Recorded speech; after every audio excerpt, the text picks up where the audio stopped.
वाणी लक्ष्य दादी के लिए बोलते हैं कि सजावट का काम बहुत अच्छा करती है। अव्यक्त वाणी में लक्ष्य दादी के लिए बोला कि सजावट अच्छा करती है। हाँ, कौन? अव्यक्त वाणी में बाबा। अव्यक्त वाणी सजावट अच्छा करती है। अव्यक्त वाणी में लक्ष्य दादी के लिए बोला हाँ, सजावट अच्छा करती है। हाँ। तो बेहद में लक्ष्य दादी को पहचानने के लिए पॉइंट क्या होगा? जैसे लक्षण अच्छे हों, खुद के लक्षण अच्छे होंगे तो दूसरों के लक्षण अच्छे नहीं बनावेगी है। हद की लक्षु भी है तो बेहद की भी लक्षु होगी। कोई है या नहीं है? है? बेहद की लक्षु कौन है? जिसके लक्षण अच्छे हों, कोई भी खराब लक्षण पकड़ में ना आवे। कौन है? बाबा मुरली में तो बोला है कि यज्ञ के आदि में इन अष्ट देवों ने इन दीदी दादियों का भी श्रृंगार किया। हाँ, वो तो किया, वो तो श्रृंगार करने की बात हुई। वो श्रृंगार किया था दिव्य गुणों से, और अभी अंत में कैसे श्रृंगार होना है? ज्ञान रत्नों से श्रृंगार होना है, वो एक बात अलग। अभी तो सभी प्रकार की धारणा होनी चाहिए। और बाबा मुरली में बोला है कि गीता माता है सर्वशास्त्र शिरोमणि, और वो जब शास्त्र ब्राह्मणों की दुनिया में जब शासन करती है तो वो बाबा के डायरेक्शन पर ही करती है। और ब्राह्मणों की दुनिया में गीता माता अभी शासन करती है। बाबा जब आने वाले टाइम में जब करेगी तो बाबा के डायरेक्शन पर ही करेगी। और यज्ञ के आदि में भी गीता माता ने ब्राह्मण परिवार को कंट्रोल किया था, तो आदि सो अंत आदि में अंत में भी करेगी। तो बाबा फिर देवियों की डूबीचा कैसे होती है? फिर देवियों की डूबीचा कैसे होती है? ब्राह्मण परिवार की जिसकी पालना करेगी वो ब्राह्मण परिवार कितनों का होगा? उनकी कोई संख्या निश्चित है या नहीं है? है? कितनी संख्या निश्चित है जिसकी पालना होगी? है 16,108। वो तो राजकुल का परिवार है। सिर्फ राजाएं होंगे या यथा राजा तथा प्रजा भी होगी धारणा करने वाली है? प्रजा नहीं होगी तो टोटल कितने हुए? 4.5 लाख होंगे। वो 4.5 लाख जो हैं वो सारे विश्व के बीज होंगे। उनको जगत कहेंगे या श्रेष्ठ आत्माएं कहेंगे? है? वो श्रेष्ठ आत्माएं हैं। प्रजा वर्ग को श्रेष्ठ आत्माएं कहेंगे।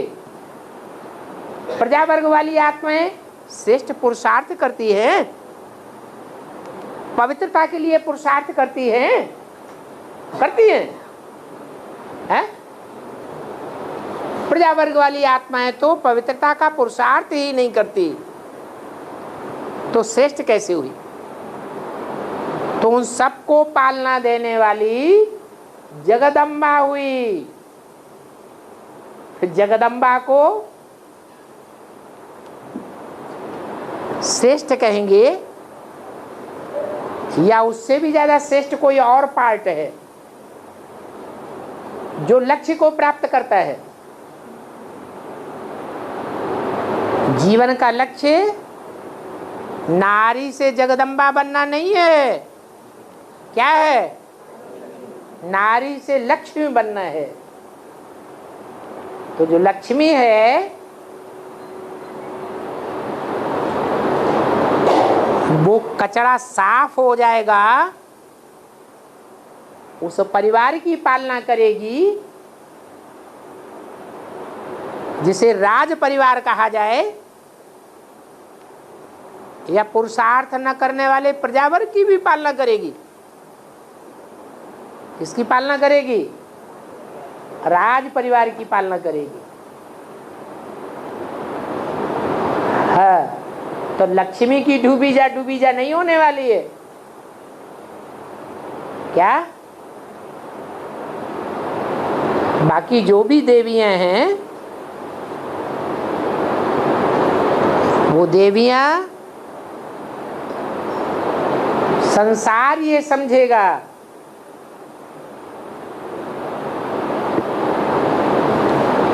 कि सब श्रेष्ठ हैं, लेकिन नंबर 9 देवियों का गिना जाता है तो सब श्रेष्ठ होंगी या एक ही श्रेष्ठ होगी? है?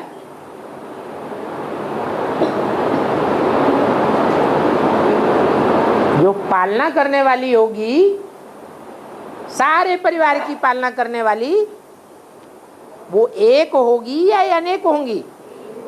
एक ही होगी।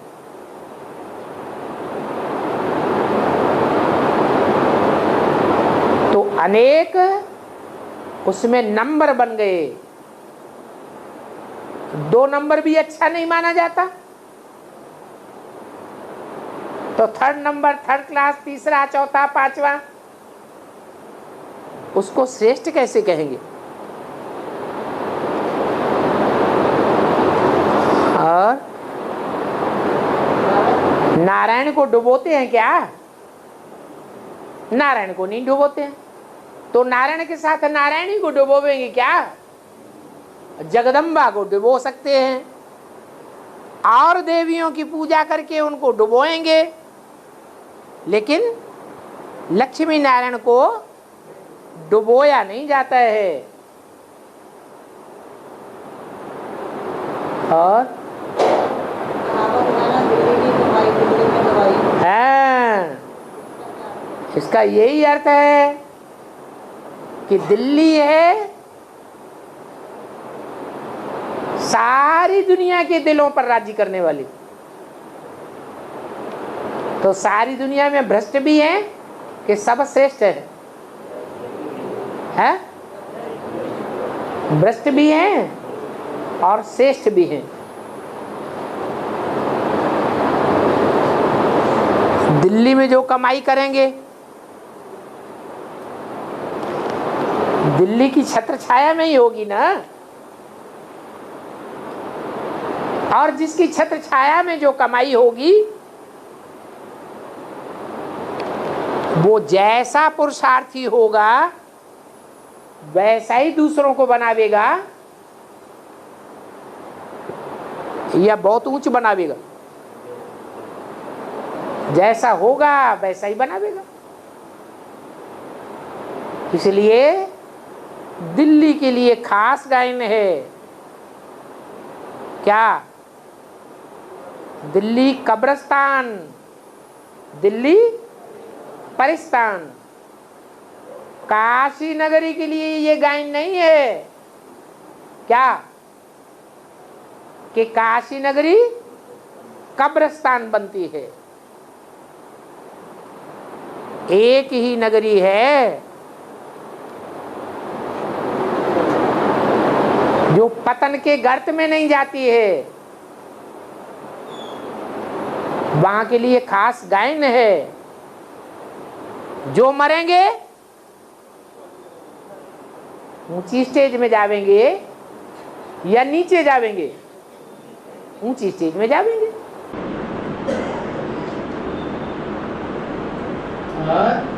बाबा आगे बोल रहे थे, ये बॉम्बे नहीं है, ये बॉम्बे नहीं है जो कमाई भी करते हैं और घर में भी भेजते हैं। वो तो दुनियावी बात है ना। हर हर बम बम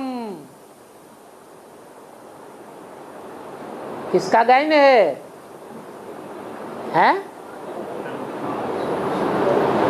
जो पापों का हरण करने के निमित्त बनता है उसको कहते हैं हर हर। कैसे पापों को हरण करता है? बम बम जब होता है, चारों तरफ बम फूटते हैं तो पाप रह जाते हैं या खलास हो जाते हैं? खलास हो जाते हैं। वो नगरी ही हर हर बम बम की नगरी है। कहते हैं बंबई है विनाशकारी और दिल्ली है स्थापनाकारी। तो ज्यादा ताकतवर कौन सी है? सभी धर्म पिताओं ने आकर के अपने अपने धर्म की स्थापना की। स्थापना करना बड़ी बात नहीं है, लेकिन जो स्वर्ग की अच्छाई की स्थापना होती है उसकी प्रत्यक्षता तभी हो सकती है जब नारकीय दुनिया का विनाश हो। अगर नरक का विनाश नहीं होगा तो स्वर्ग प्रत्यक्ष नहीं होगा। ये पावरफुल का काम है। और धर्म पिताएं विनाश का कार्य नहीं कर सके।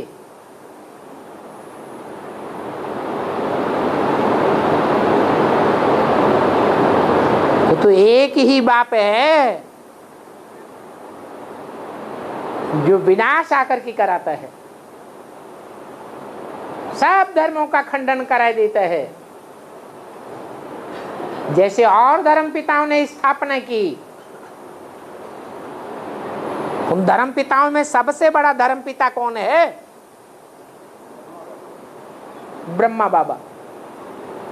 उन्होंने भी स्थापना की है, विनाश भी किया।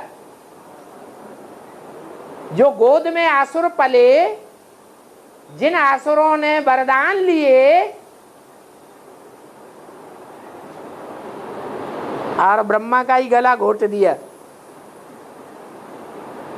उनका ही हार्ट फेल कर दिया, उन आसुरों का विनाश कर सके है? नहीं कर सके। तो दुनिया का जो बड़े से बड़ा धर्म पिता है ब्रह्मा, वो ही कार्य नहीं कर सका। जो नई दुनिया की प्रख्याति हो तो दूसरे धर्म पिताएं कहां से करेंगे? ये तो एक बाप ही है जो नई दुनिया को प्रख्यात करते हैं विनाश के द्वारा।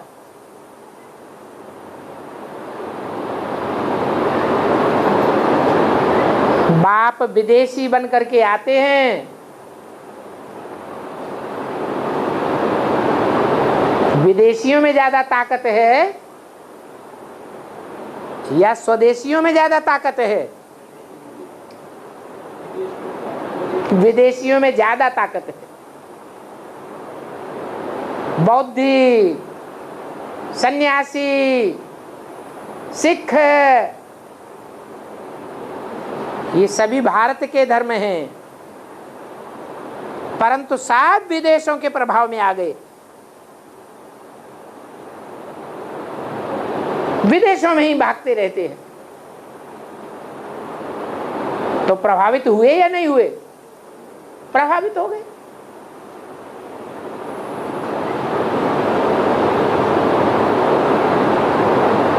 इसलिए बोला कि विदेश से आवाज निकलेगा। बम्स विदेश में रखे हुए हैं, सारी दुनिया में नरसंहार करने के लिए, या स्वदेश में रखे हुए हैं? विदेश में रखे हुए हैं। और बाबा जी बॉर्नविटा किसको बोला हैं? बॉर्नविटा, कौन? बॉर्नविटा बोला ना वाणी में। हाँ, बॉर्नविटा का क्या? वो तो दवाई का नाम बताया है। बच्चों से पूछते हैं बॉर्नविटा बनाना सीख लिया ना? बनाना सीख लिया? बनाना सीख लिया बच्चों ने?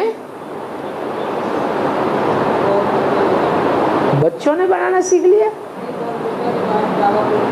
हाँ, क्या बोला? पूरा वाक्य रिपीट करिए।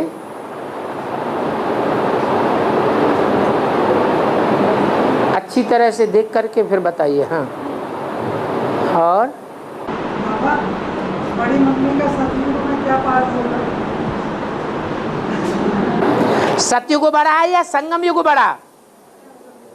और संगम युग में ही अगर बड़ा पार्ट मिल जाए, सारी दुनिया की पालना करने के निमित्त बन जाए, जगदम्बा का टाइटल मिल जाए, तो आगे के जन्मों में नीचा जाएगा या ऊंचा जाएगा? ब्रह्मा बाबा सतयुग में पहले जन्म में ऊंचा पद ले लेंगे, फिर सतयुग के बाद वाले जन्मों में नीचे जावेंगे या ऊंचे जावेंगे? नीचे गिरेंगे। ऐसे ही सतयुग से भी ज्यादा प्राप्ति का युग है संगम युग। सतयुग कल्याणकारी युग नहीं है। कौन सा युग कल्याणकारी है? संगम युग कल्याणकारी है। यहां ब्राह्मणों की दुनिया की पालना की शूटिंग जिसने कर ली तो कितनी श्रेष्ठ आत्मा हो जाती है। बेसिक में जो दीदी दादियां पालना करने के निमित्त बनी, यहां बैठे सारों ने ही उनकी पूजा की होगी। तो जिसकी पूजा की वो श्रेष्ठ हुआ, या जिसने पूजा ली वो श्रेष्ठ हुआ है? जिसने पूजा ली वो श्रेष्ठ हुआ। वो बेसिक की बात थी। वो पालना इतनी बड़ी पालना नहीं है। क्या मुरली में बोला है? करोड़ों की तादाद में मुरलियां छपने लग पड़ेंगी, लाखों की तादाद में तुम्हारे सेंटर्स हो जाएंगे।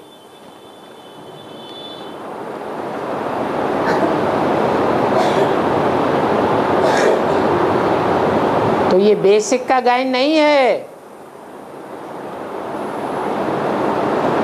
बेसिक का विस्तार होने में तो फिर भी 100 साल लगते हैं। एडवांस का विस्तार होने में 50-60 साल ही काफी हैं।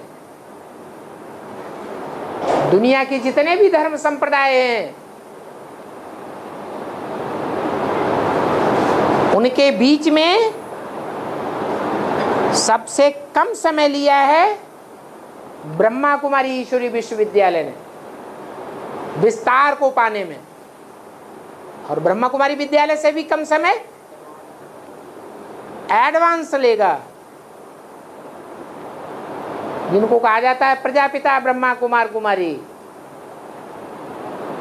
ये तो बीज हैं, बड़े तीखे हैं। जब बीज रूप स्टेज में टिक जावेंगे तो सारी दुनिया उनके इशारे पे नाचेगी। और जोर से बोलो।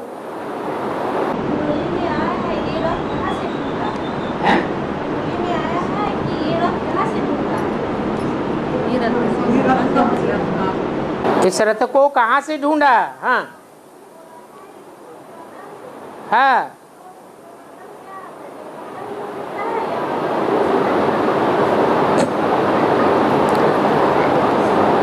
जिस समय बोला गया उस समय क्या बांग्लादेश बना था? तो वहां की तो बात ही नहीं है। वहां पूरब बंगाल और पश्चिम बंगाल ये अलग अलग नहीं था उस समय। ये बांग्लादेश तो बाद में बना है। इसलिए कलकत्ते शहर के लिए ही वो बात लागू होती है जहां सारी दुनिया का कलह क्लेश इकट्ठा होता है महाकाली के पार्ट से, क्योंकि शक्तियां ही निमित्त बनती हैं असुर संहार के लिए।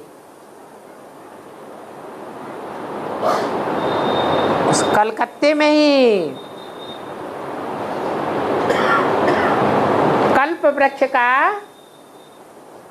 बीज पड़ता है, जिसकी यादगार बनियन ट्री बना हुआ है। तो इस रथ को कहां से पकड़ा? पूर्वी बंगाल से पकड़ा। और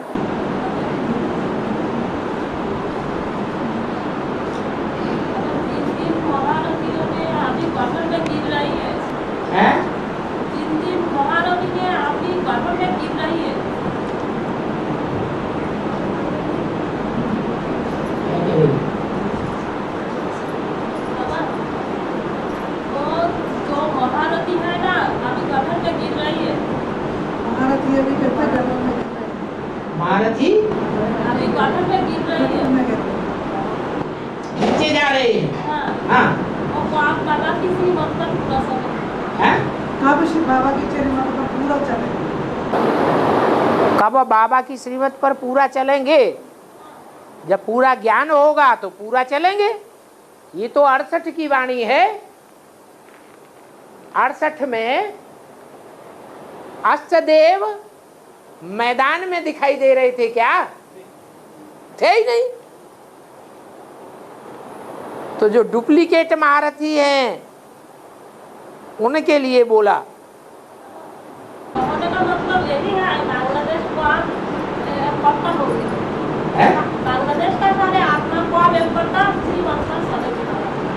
बांग्लादेश की आत्माएं कब सारी इकट्ठी श्रीमत पर चलेगी? जब पाकिस्तान, नेपाल, भूटान, बांग्लादेश सब मिलकर के भारत देश बन जाएगा। तो वो कब होगा? कब होगा? लड़ाई होने से पहले हो जाएगा? मार्शल लॉ लगने से पहले हो जाएगा क्या?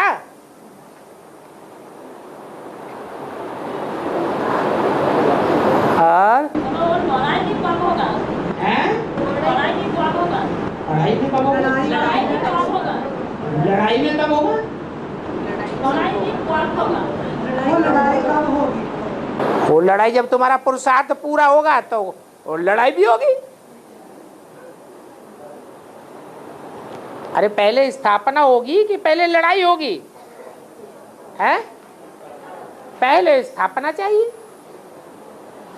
और है शास्त्री गीता में एक पॉइंट है, बोलो।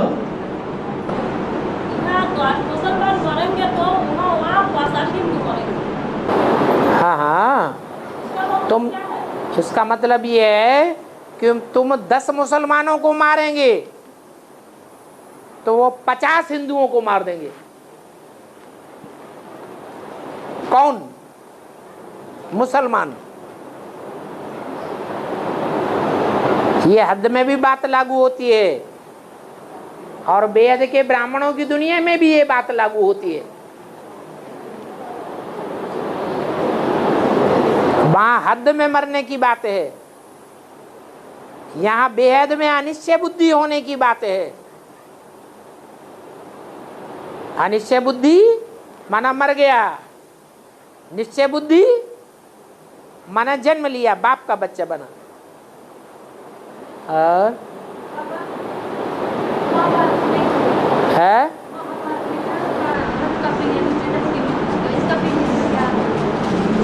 उनकी भाषा थोड़ा समझो, बताओ क्या बोल रहे?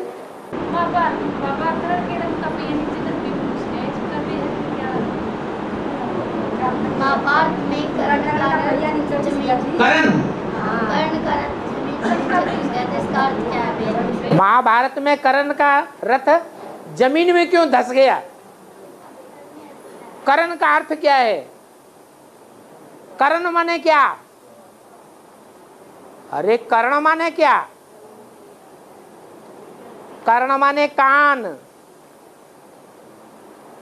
कौन सी आत्मा है ब्राह्मणों की दुनिया में जिसने कान से सबसे ज्यादा ज्ञान सुना और सबसे पहले सुना? कौन है? ब्रह्मा की सोल। उसका रथ देह अभिमान की गड्ढे में धस गया कि नहीं धस गया? है? धस गया। फिर बाप का पाठ शुरू होता है तो निकल भी आता है। और है अलफ माना, ये अलफ और बे उर्दू के दो अक्षर हैं।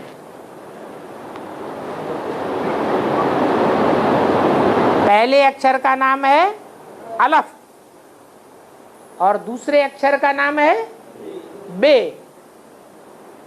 अलफ खड़ा डंडा कर देते हैं तो अलफ हो जाता है और पड़ा डंडा कर देते हैं तो बे हो जाता है। तो ब्राह्मणों की पुरुषार्थी दुनिया में दोनों में से एक खड़ा रहता है, आदि से अंत तक खड़ा रहता है, और दूसरा जो बे है वो क्या करता है? खड़े खड़े गिर जाता है। गिर जाता है तो उसका नाम पड़ता है बे। बे माने बादशाह। सतयुग में बादशाह कौन बनेगा? हैं? अरे कौन बनेगा? हैं? बोलो ना जल्दी। सतयुग में पहला पहला बादशाह कौन बनेगा? ब्रह्मा बाबा। वो हो गया बे।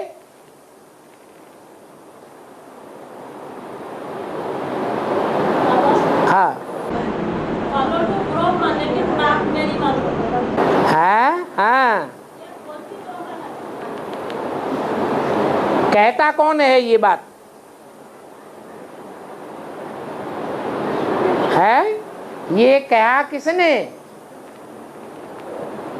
कि ब्रह्मा की बात मानो, वो ब्रह्मा को फॉलो करो, लेकिन बात मेरी मानो, ब्रह्मा की बात मत मानो।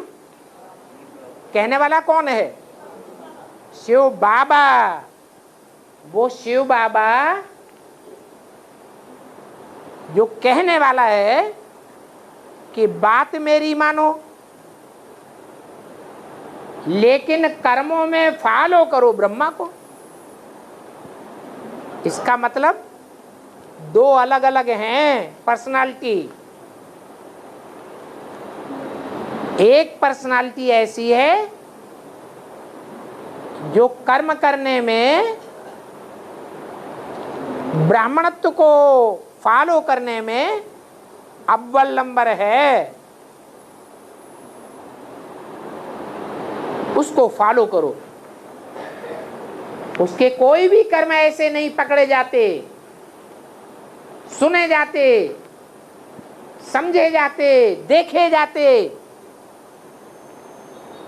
जो असत कर्म हो, श्रीमत के बरखिलाफ कर्म हो। इसलिए ब्रह्मा को फॉलो करो कर्मों में।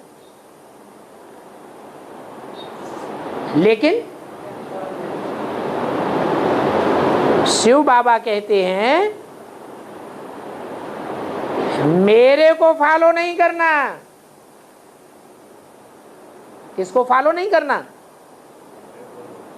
और मुरली में और स्पष्ट कर दिया, शंकर को फॉलो नहीं करना है, क्योंकि शंकर के द्वारा बाप पार्ट बजाता है। उसके कर्मों को फॉलो नहीं करना है। क्यों? क्यों नहीं करना है? अरे कोई कारण होगा कि नहीं होगा? हा? कोई कारण नहीं। भक्ति मार्ग में भी बताया है, समर्थ को नहीं दोष गुसाई, रवि पावक जल सम की नहीं। जो समर्थ होता है उसको दोष नहीं लगता है। जैसे रवि अर्थात सूर्य,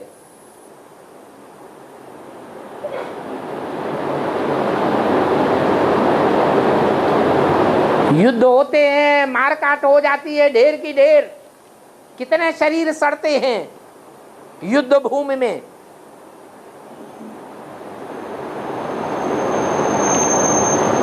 सूर्य वो सब कचरे को सोख जाता है, सड़ांध को सोख जाता है, तो पूजनीय है या ग्लानि करने योग्य है? तो भी पूजनीय है।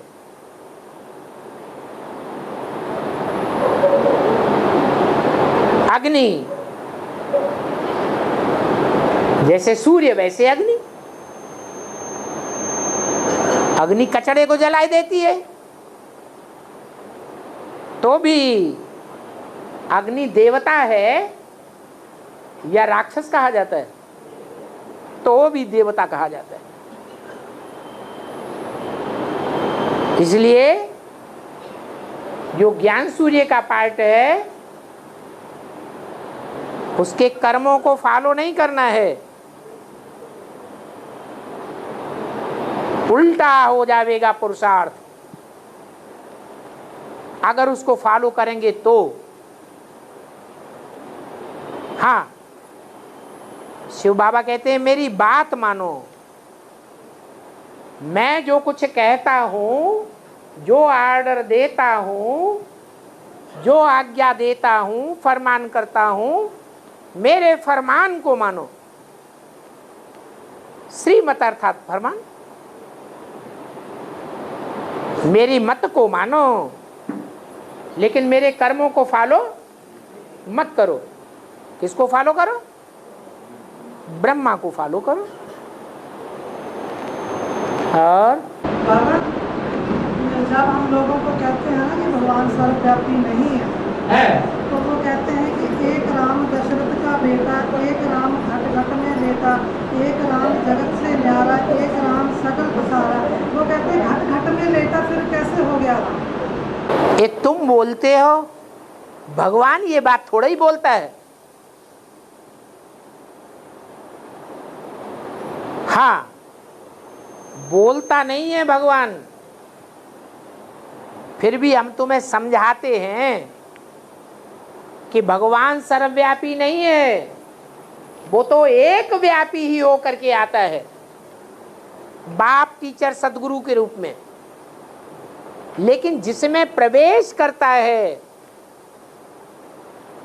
उस व्यक्तित्व को, उस पर्सनालिटी को सारी दुनिया के मनुष्य मात्र याद करते हैं या नहीं करते हैं? कि निराकार बिंदु को याद करते हैं। किसको याद करते हैं? हैं? अरे सारी दुनिया निराकार ज्योति बिंदु को याद करेगी या निराकार ज्योति बिंदु जिसमें प्रवेश करता है उसे याद करेगी? उसको याद करेगी। सारी दुनिया की बुद्धि में वो व्यापक हो जाता है, और जब मनुष्यों की बुद्धि में व्यापक हो जाएगा तो और जो जीव जंतु हैं वो तो मनुष्यों को फॉलो करने वाले हैं। तो उसकी याद सारी दुनिया में समा जाती है। भगवान सर्वव्यापी नहीं है, वो तो एक व्यापी ही है, परंतु वो जिसमें प्रवेश करता है उसकी महिमा, उसका बड़प्पन वो सबकी बुद्धि में समा जाता है। श्रेष्ठ आत्माएं तो बहुत थोड़ी हैं या ज्यादा हैं? थोड़ी आत्माएं हैं जो निराकार ज्योति बिंदु को याद कर पाती हैं। जैसे ग्रेट फादर्स, धर्म पिताएं,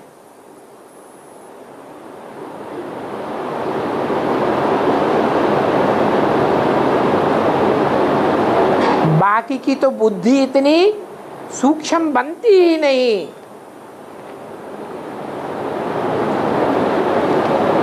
कि शिव ज्योति बिंदु को लगातार याद कर सकें।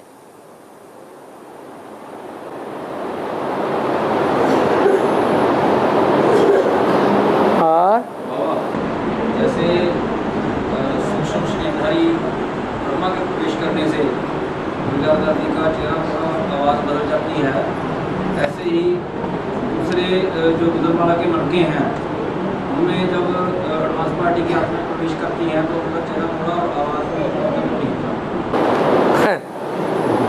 गुलजार दादी बीज रूप हैं या आधार मूर्त हैं? तो आधार मूर्त का संग करने से बीज रूप बन जाएगा? एक बात बताओ, नहीं बन सकता। लेकिन बीज रूप का संग करने से बीज रूप बनेगा या नहीं बनेगा? बनेगा। ये रुद्रमाला के मन के सारे ही बीज हैं, ये बाप हैं, जड़ों को भी जन्म देने वाले हैं। तो बाप में ज्यादा ताकत या जड़ों में ज्यादा ताकत? बाप में ज्यादा ताकत। इसलिए जिसमें ज्यादा ताकत है वो बीज रूप आत्माओं में जब ब्रह्मा जैसी आत्माएं प्रवेश करेंगी या ब्रह्मा प्रवेश करेगा तो बीज रूप ही बन जाएगा।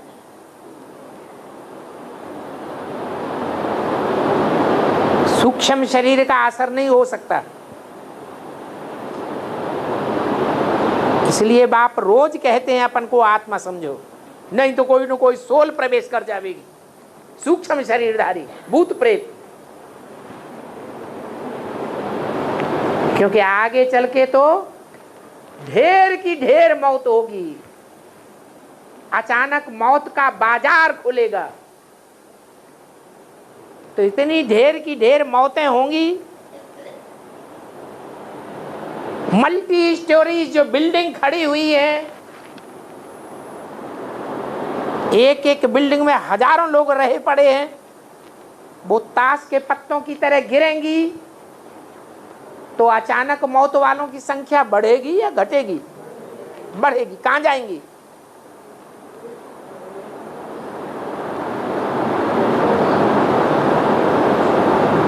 ये मुट्ठी भर भारतवासी हैं 500-700 करोड़ की दुनिया के बीच, जिनमें वो आत्माएं प्रवेश करती हैं। इसलिए बीज रूप स्टेज धारण करो, अपन को आत्मा समझो, प्रैक्टिस करो। बाप तो चिल्लाते रहते हैं, 70 साल हो गए, नहीं मानते तो सोते रहो। भूत प्रेतों का आवाज होता रहेगा।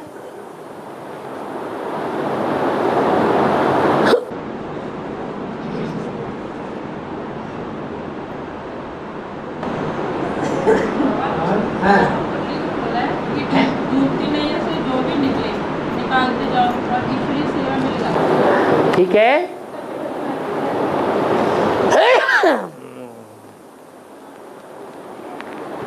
सारी दुनिया विनाश में खत्म हो जाएगी कि रह जाएगी? है, खत्म हो जानी है। तो तन की ताकत हो या धन की ताकत हो या मानसिक पावर हो या जन बल हो, अगर निकाल सकते हो तो निकाल करके कहाँ लगाओ? ईश्वर की सेवा में लगाओ। नहीं तो अंजाम क्या होने वाला है? वो सारा तन बल जिसको तुम अभी निकाल सकते हो, वो सारा जन बल जिसको तुम कोशिश करके निकाल सकते हो, वो सारा धन बल, चाहे वो बैंकों में पड़ा हो, चाहे कंपनी में पड़ा हो, चाहे प्रॉपर्टी में पड़ा हो, सारा धन बल और सारा ही मनोबल, तो सब क्या हो जाएगा? विनाश में खलास हो जाने वाला है। तो डूबती बेड़ी है दुनिया की, उसमें से जो निकाल सको सो अच्छा। ईश्वरीय सेवा में लगा सको तो तुम्हारा भी भाग्य बन जाएगा। जो करेगा सो पावेगा। दलाली तो मिलेगी कि नहीं मिलेगी? हैं? दलाली तो मिलेगी। और बाबा, एक मुरली में कहा है कि मैं तुम्हें दुख नहीं देता। बाबा ने कहा कि मैं तुम्हें दुख नहीं देता, तुम अपने आप दुख लेते हो। और एक में कहा है कि जब तुम नहीं मानोगे तो मैं तुम्हें दुख दे दूंगा। ऐसे भी नहीं मानोगे तो दे दूंगा, नहीं मानोगे तो विनाश करा दूंगा। कहते हैं लोग कि भगवान ही सब कुछ देता है, तो फिर भगवान है, भगवान बाप है तो सबको बराबर बराबर देगा या कोई को कम कोई ज्यादा देगा? है? सबको बराबर बराबर देना चाहिए। लेकिन ऐसा नहीं है, भगवान सबको नहीं देता है।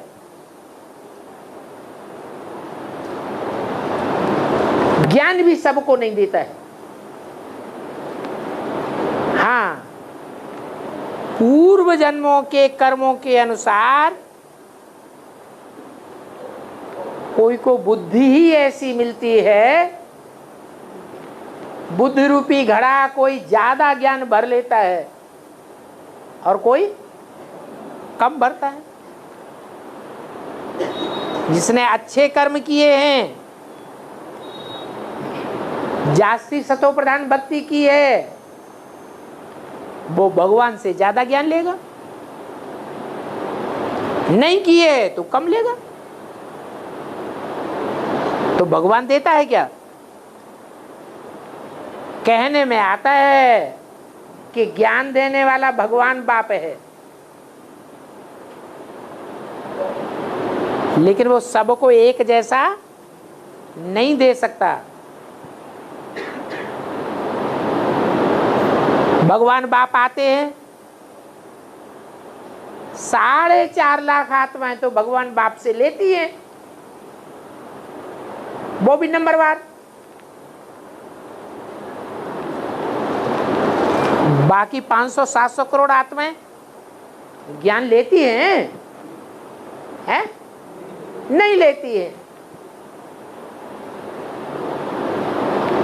देने वाला देता है तो भी लेने वाले ले नहीं पाते हैं।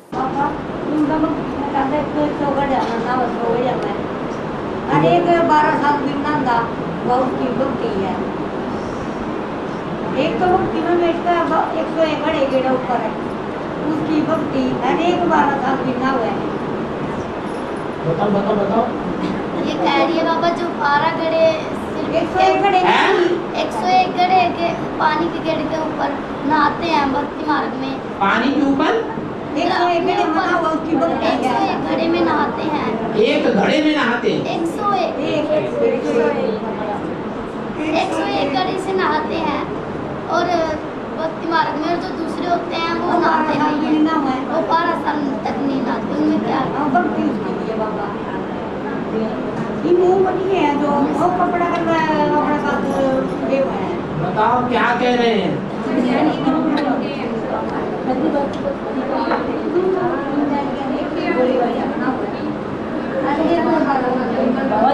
लोग है ना, एक तो 101 घड़े में नहाता है भक्ति। एक आदमी भक्ति मार्ग में 101 घड़े में नहाता है। 101 घड़े से नहाते हैं। हाँ? एक भक्ति मार्ग में 12 साल भी नहाता है। ऐसा कौन आदमी है जो 12 साल के बाद नहाता है? मुसलमानों के लिए तो सुना गया कि उनके देश में पानी नहीं होता तो वो 7 दिन में एक बार स्नान करते हैं। बाबा कदम नहीं मार रहे, सड़ार का प्याद वो ही कटोरा है। 12 साल पैदा ही करते नींबू चटकी थी, खरीदी गाड़ी में चटकी की कटिया में उठा के तुम्हें ज्ञान की और कोई बातें याद नहीं रहती? एक कचरा ही उठाती रहती है। जिसने जो सुनाया सो सुन लिया, संत वचन महाराज। अब तो ज्ञान सुनने का ज्ञान। हाँ, 108 माला के मड़के हैं, 108 माला के मड़के हैं। हाँ जी। उसमें सेवा अर्थ कोसी बिंदु शिव प्रवेश करता है कि बाप दादा प्रवेश करते हैं? 108 जो मणके हैं उनमें एक मणका तो सिर्फ बाप दादा ही प्रवेश कर सकते हैं। तो राम एक में राम बाप में जैसे ब्रह्मा बाबा का और सुप्रीम कोर्ट प्रवेश कर सकता है। हाँ जी। और बाकी एक मणका तो ऐसा है जिसमें बाप दादा ही प्रवेश करते हैं, कोई दूसरी आत्मा प्रवेश नहीं कर सकती। बाकी जो है वो नंबरवार है, कोई में 2 प्रवेश करेंगे, कोई में 3, कोई में 4, कोई में 14 भी प्रवेश करेंगे। बाबा मैं ये पूछना चाहता हूँ, सेवा अर्थ जैसे एक तो मुकर्रर रथ है जिसमें बाप दादा जैसे सुप्रीम कोर्ट प्रवेश करता है, और दूसरे जैसे 108 हैं राम और कृष्ण का वो प्रवेश करते हैं, उसमें शिव प्रवेश करता है बेटी में शिव। सेवा अर्थ संपूर्ण टाइम के लिए सेवा अर्थ प्रवेश करते हैं, वो कोई कह नहीं सकता कि मेरे में प्रवेश है। जब कह ही नहीं सकता तो प्रवेश करने से फायदा क्या हुआ? अगर कहता भी है तो दूसरों के ऊपर प्रभाव डालने के लिए कहता है या साधारण बने रहने के लिए कहता है? प्रभाव डालने के लिए कहता है कि मेरे को भी भगवान मानो। तो वो शिवोहम की लिस्ट में आ गया, पाप कर्म बनाने वाला बन गया या पुण्यात्मा बनेगा? बेकार हो गया, बोलो ही मत इससे तो अच्छा।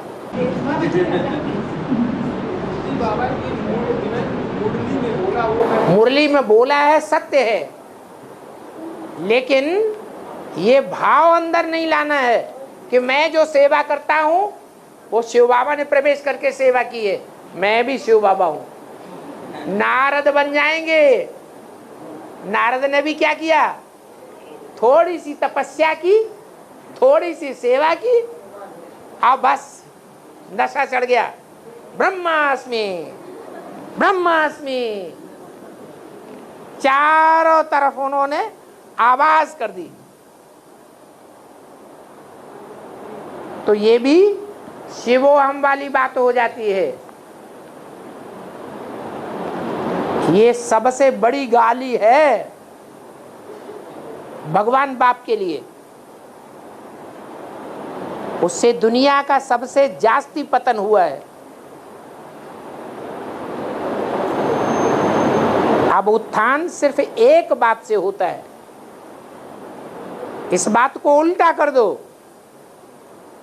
भगवान सर्वव्यापी नहीं है, क्या है? एक व्यापी है। हाँ।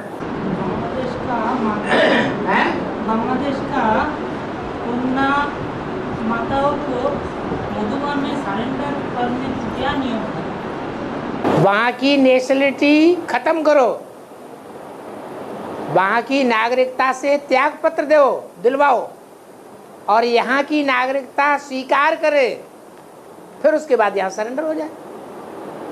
ईश्वरीय सेवा में अगर नाबालिग कन्या है तो माँ बाप आकर के अपनी नाबालिग कन्या को सरेंडर कर सकते हैं।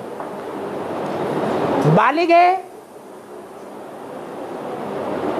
तो 18 साल की हो गई, वहां की नागरिक बन गई। वोटर कार्ड वहां का कैंसिल कराओ, राशन कार्ड कैंसिल कराओ, वहां की नागरिकता से त्याग पत्र दो और भारत में नागरिकता स्वीकार करो। और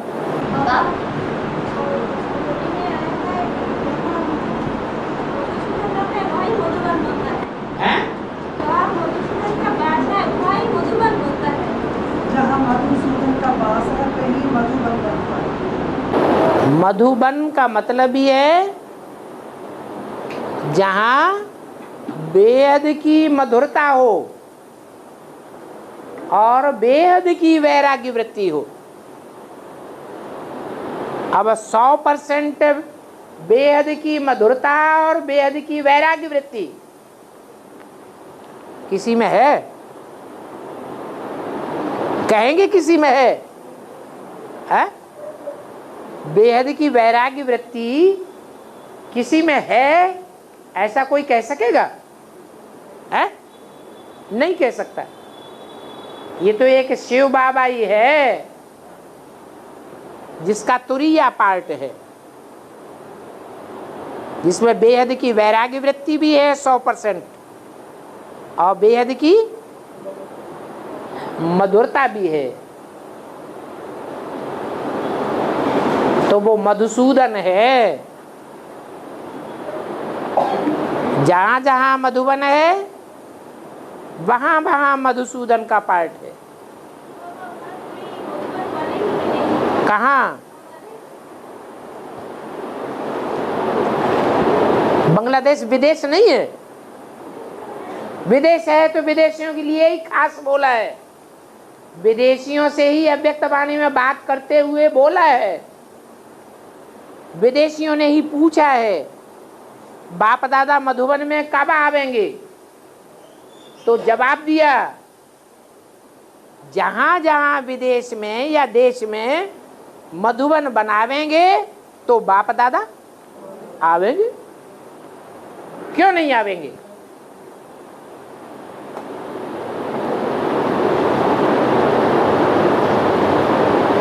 नहीं बनेगा क्या? क्या सवाल? बांग्लादेश तो और ही जास्ती बाप के जन्म स्थान के नजदीक है। इतना नजदीक और कोई दूसरा देश है? नेपाल भी थोड़ा दूर हो जाता है, भूटान भी दूर हो जाता है, और बांग्लादेश तो बिल्कुल नजदीक है।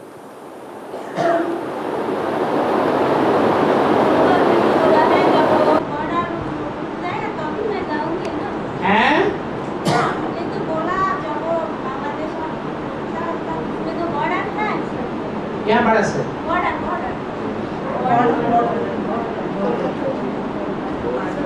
क्या? अरे तू बोल, तेरी बात समझ मेरी आती है।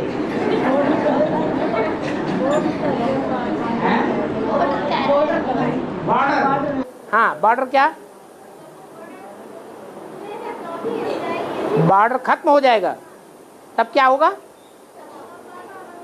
ऐसा कुछ नहीं है। ऐसा थोड़ा ही कि बॉर्डर खत्म हो जाएगा तभी बाबा विदेश में जाएगा। नहीं। अरे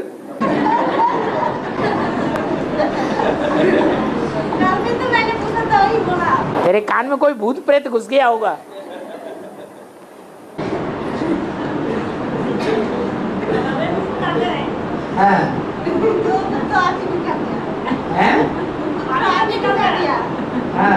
निकाल दो। और बाबा, रामायण में राम ने पेड़ के पीछे झुककर बाली को तीर गिरा। इसका बेहद में अर्थ क्या है? इसका सामने क्यों नहीं मारा? इसके बेहद में अर्थ क्या है? झुक कर के क्यों मारा? सामने से क्यों नहीं मारा? बाप का जो सामना करता है उसके ऊपर बोझा चढ़ेगा या नहीं चढ़ेगा? है? बाप का कोई सामना करेगा तो उसकी आधी ताकत वहीं खत्म हो जाएगी। इसलिए मुरली में बोला बाप का कब सामना नहीं करना चाहिए।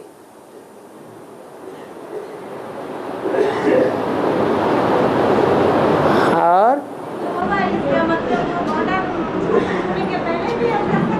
क्यों नहीं?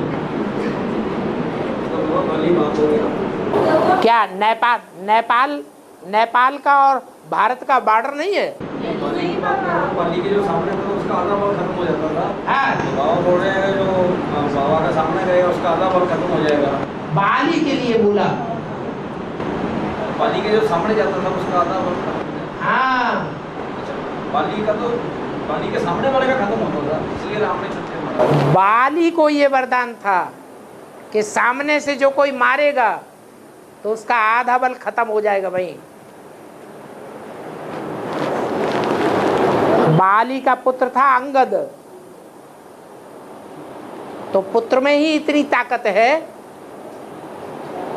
जो पांव जमा दिया तो रावण भी नहीं हिला सका, तो बाली में कितनी ताकत होगी। और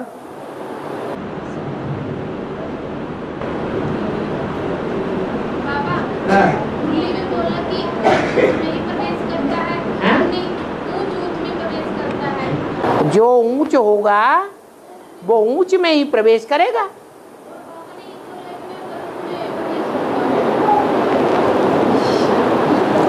पतित जो सबसे जास्ती पतित है वो आत्मा सबसे ज्यादा पावन बनती है कि नहीं बनती है? हैं? बाबा पतित पने को देखते हैं या जन्म जन्मांतर के पावन पने को देखते हैं? क्या देखते हैं? जन्म जन्मांतर के पार्ट को देखते हैं। जन्म जन्मांतर का पार्ट किसका ऊंचा है? वो ऊंचा है। आखिरी जन्म में तो सारे ही नीचे गिर गए, तो आखिरी जन्म में किसी आत्मा का पतितपना देखना ये तो अच्छी बात नहीं है।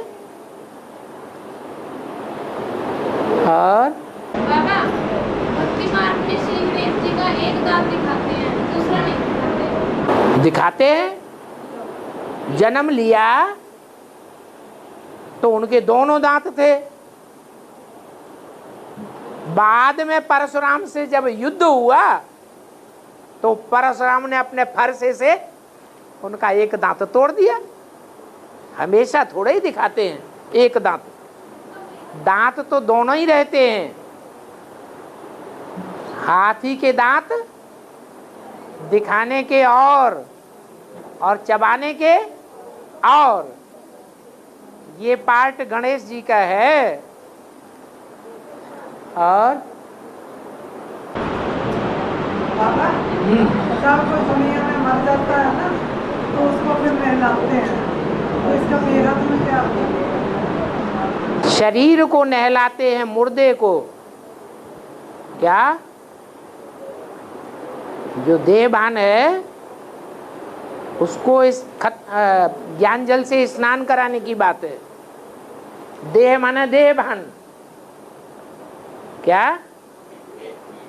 चाहे देहभान हो, चाहे काम हो, चाहे क्रोध हो, चाहे लोभ हो, चाहे अहंकार हो, इनका रूप परिवर्तन करना है, इनको शुद्ध बनाना है, सात्विक बनाना है या खत्म कर देना है? क्या करना है?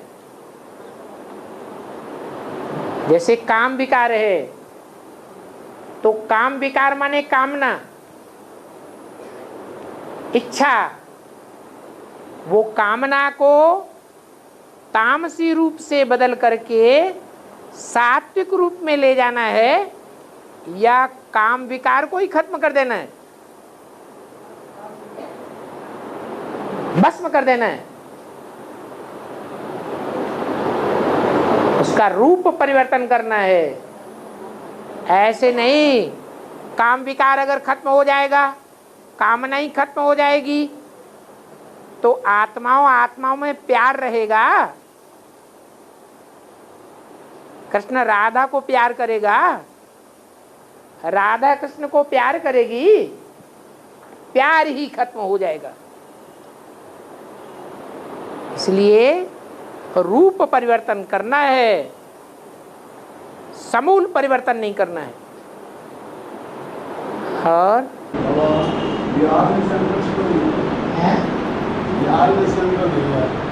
बिहार में सेंटर नहीं है तो बिहार वालों से कहो कि बाबा ने तो बोला हुआ है कि जहां जहां मिनी मधुबन बनावेंगे वहां वहां बाप दादा आवेंगे। बिहार में गीता पाठशाला ही नहीं है, गिनी चुनी 2-4 गीता पाठशालाएं हैं।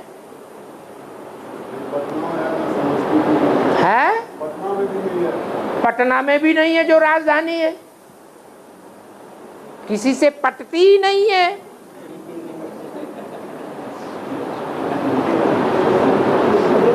तो संगठित कैसे होंगे? संगठन कैसे बनेगा? अरे एक दूसरे से पटेगी तभी तो संगठन बनेगा, है?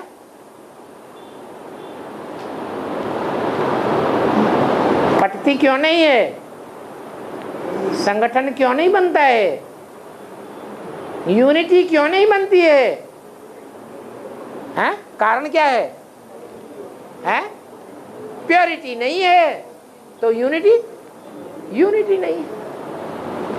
प्योरिटी की पावर ही खत्म हो गई। इसलिए सारे भारतवर्ष में एक ही स्टेट ऐसा है जहां के लोगों को बिहार में रह करके धंधा नहीं मिलता, रोजी रोटी नहीं मिलती, तो दूसरे स्टेट्स में दूसरों की जाकर के चाकरी करनी पड़ती है।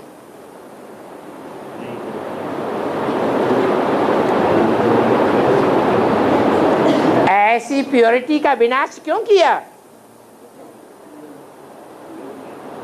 प्योरिटी की बर्बादी की तो आखिरी जन्म तक ऐसी बर्बादी देखने में आ रही है जो दूसरों की अधीनता स्वीकार करनी पड़ती है।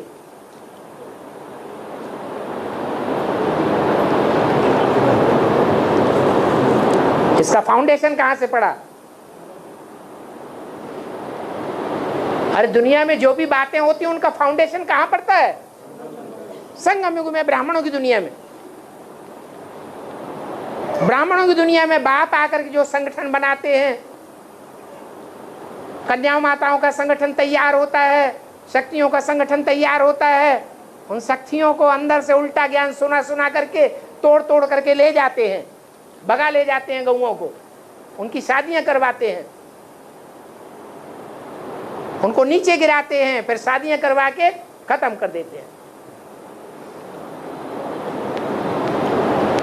ये काम जितना बिहार वाले ने किया, बिहार वालों ने, उतना और नहीं किसी ने किया। शुरुआत जो करता है उसका पाप ज्यादा माना जाता है।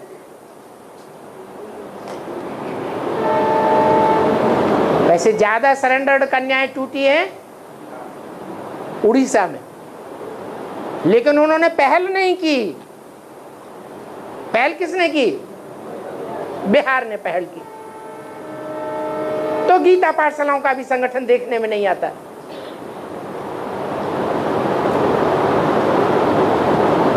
शिकायत किसी से नहीं करनी है। बाबा कहते हैं कंप्लेंट करना माना कंप्लीट नहीं है। जरूर कहीं अपनी ही कमजोरी है, उस कमजोरी को खत्म करें।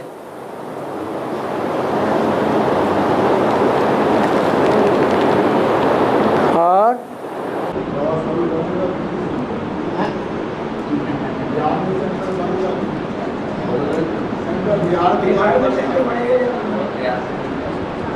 बनेगा? अरे बनाओगे तब बनेगा। अरे बिना कुछ किए कुछ हो जाएगा क्या? है? स्वर्ग कब बनेगा? अरे बनाओगे तभी तो बनेगा। अपने आप कुछ नहीं होने वाला है। क्या? ये जन्म जन्मांतर के भारत के राजाओं ने कर्म ऐसे दुष्ट किए हैं,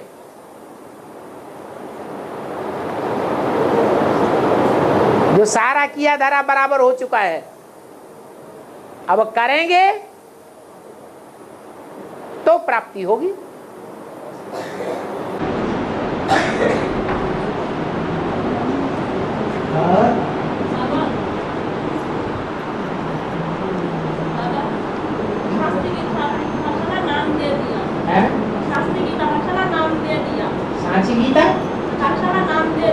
सांची गीता पाठशाला नाम दे दिया है?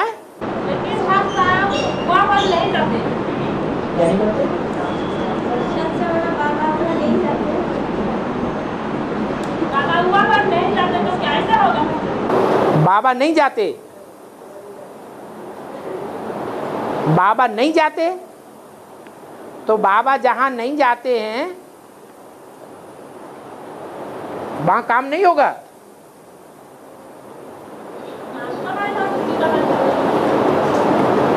बच्चा जो है वो बच्चा खुद सरक के माँ के पास चला जाता है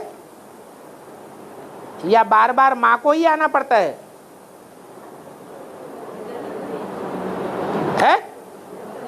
बच्चा कभी दूसरे की गोद में जाता है? नहीं जाता है। जाएगा तो कहाँ जाएगा? माँ की गोद में जाएगा।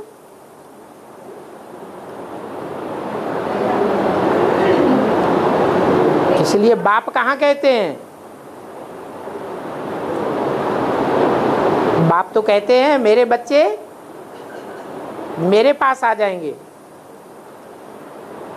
मैं भी आ सकता हूं बच्चों के पास। सबसे पहले किसके पास पहुंचते हैं?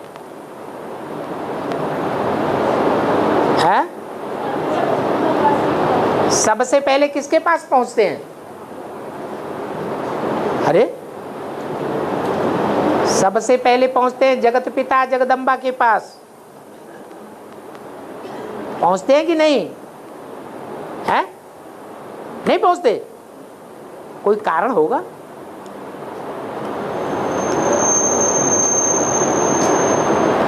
जैसे ब्रह्मा के लिए बोलते हैं मैं तुम बच्चों को सुनाता हूं, ये तो बीच में सुन लेता है।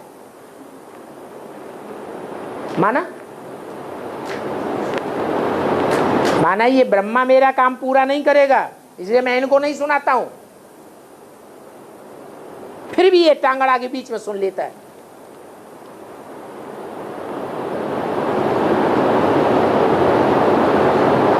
ऐसे ही है। और एक मुरली में कहा कि जो एक ज्ञान में चलेगा, एक जो ज्ञान में चलेगा तो वो सारा परिवार ज्ञान में चलेगा। तो उस परिवार की कन्याओं में बुद्धि में ज्ञान होगा, अगर वो शादी कर लेंगी तो वो उस परिवार की गिनी जाएगी या नहीं? कन्या तो परिवार की ही गिनी जाएगी, बाकी कन्या का पति नहीं गिना जाएगा, पति के बच्चे नहीं गिने जाएंगे।